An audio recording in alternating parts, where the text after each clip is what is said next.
नमस्कार दोस्तों, मैं आपका दोस्त चेतन चौहान। महाभारत के प्रसंग से एक बहुत ही रोचक कथा सुनाने जा रहा हूँ, जिसमें यह बताया गया है कि परीक्षित की मृत्यु किस प्रकार हुई। प्रसंग है परीक्षित की मृत्यु का कारण।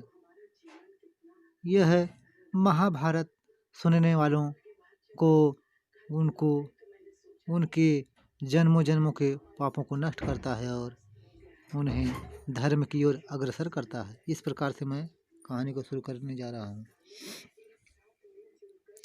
शौनक जी ने कहा, सुतनंदन, राजा जनमेजय ने उतंग की बात सुनकर अपने पिता परीक्षित की मृत्यु के संबंध में जो पूछताछ की थी उसका आप विस्तार से वर्णन कीजिए। उग्रश्रवा जी ने कहा, राजा जनमेजय ने अपने मंत्रियों से पूछा कि मेरे पिता के जीवन में कौन सी घटना घटित हुई थी, उनकी मृत्यु किस प्रकार हुई थी। मैं उनकी मृत्यु का वृत्तांत सुनकर वही करूंगा जिससे जगत का लाभ हो। मंत्रियों ने कहा, महाराज, आपके पिता बड़े धर्मात्मा, उदार और प्रजापालक थे। हम बहुत संक्षेप से उनका चरित्र आपको सुनाते हैं। आपके धर्म के पिता मूर्तिमान धर्म थे। उन्होंने धर्म के अनुसार अपने धर्म कर्तव्य पालन में संलग्न चारों वर्णों की प्रजा की रक्षा की थी। उनका पराक्रम अतुलनीय था। वे सारी पृथ्वी की ही रक्षा करते थे। ना उनका कोई द्वेषी था, ना वे ही किसी से द्वेष करते थे। वे सबके प्रति सम्मान दृष्टि रखते थे। उनके साम्राज्य में ब्राह्मण, क्षत्रिय, वैश्य, शूद्र सभी प्रसन्नता के साथ अपने अपने कर्म में लगे रहते थे। विधवा, अनाथ, लंगड़े, लूले और गरीबों के खान पान का भार उन्होंने अपने ऊपर ले रखा था। उनकी प्रजा हष्टपुष्ट रहती थी। वे बड़े ही श्रीमान और सत्यवादी थे। उन्होंने कृपाचार्य से धनुर्वेद की शिक्षा प्राप्त की थी। भगवान श्री कृष्ण आपके पिता के प्रति बड़ा प्रेम रखते थे। विशेष क्या वे आपके सभी के प्रेम पात्र थे।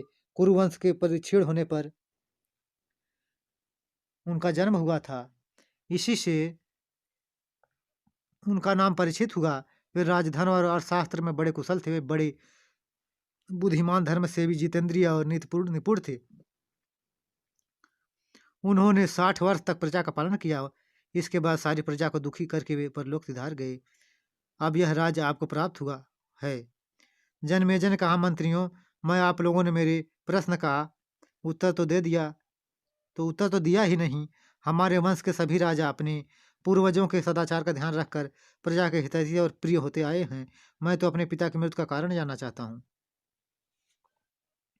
मंत्रियों ने कहा, महाराज, आपके प्रजापालक पिता महाराज पांडु की तरह ही शिकार के प्रेमी थे। उन्होंने सारा राजकाज हम लोगों पर छोड़ रखा था।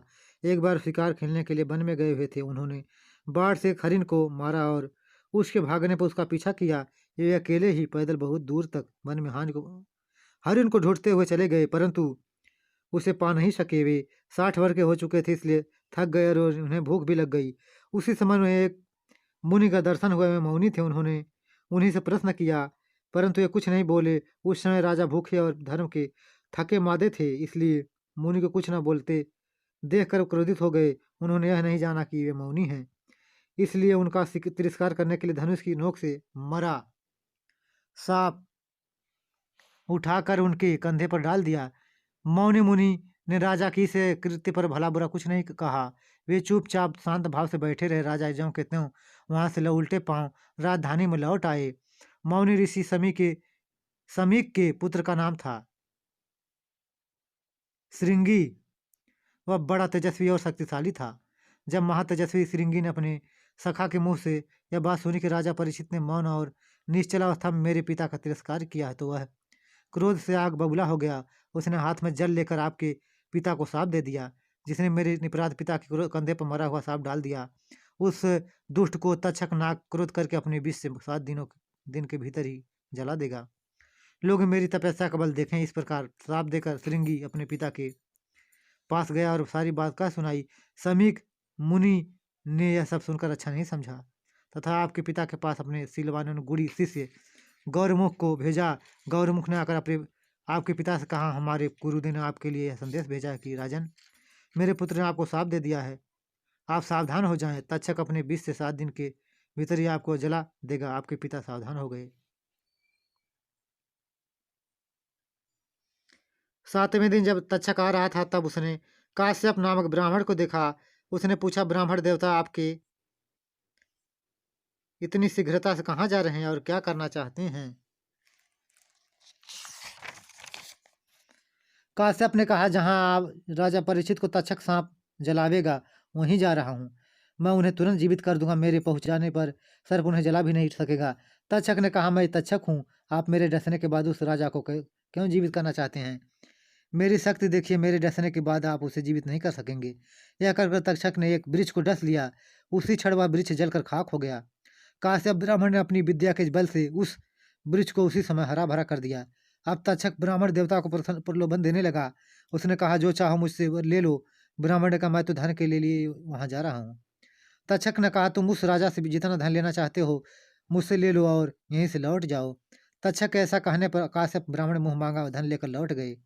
उसके बाद तक्षक छल से आया और उसने आपके महल में बैठे एवं सावधान धार्मिक पिता को विष की आग से भस्म कर दिया। तदनंतर आपका राजाभिषेक संपन्न हुआ। यह कथा बड़ी दुखद है, फिर भी आपकी आज्ञा से हमने सब सुना दिया। तक्षक ने आपके पिता को दशा और उतंग के ऋषि को भी बहुत परेशान किया। आप जैसा उचित समझे करें।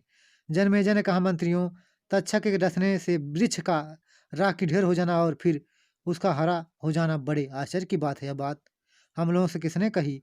अवश्य तक्षक ने बड़ा नर्स किया। यदि वह ब्राह्मण को धन देकर न लौटा देता तो काश्यप मेरे पिता को भी जीवित कर देते।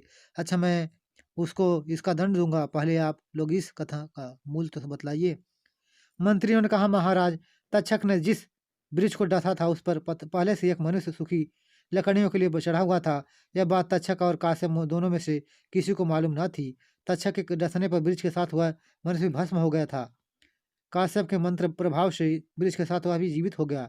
तक्षक और काश्यप की बातचीत उसी ने भी सुनी थी और वहां से आकर हम लोगों को सूचित की थी। अब आप हम लोगों का देखा सुना जानकर जो उचित समझो वो कीजिए।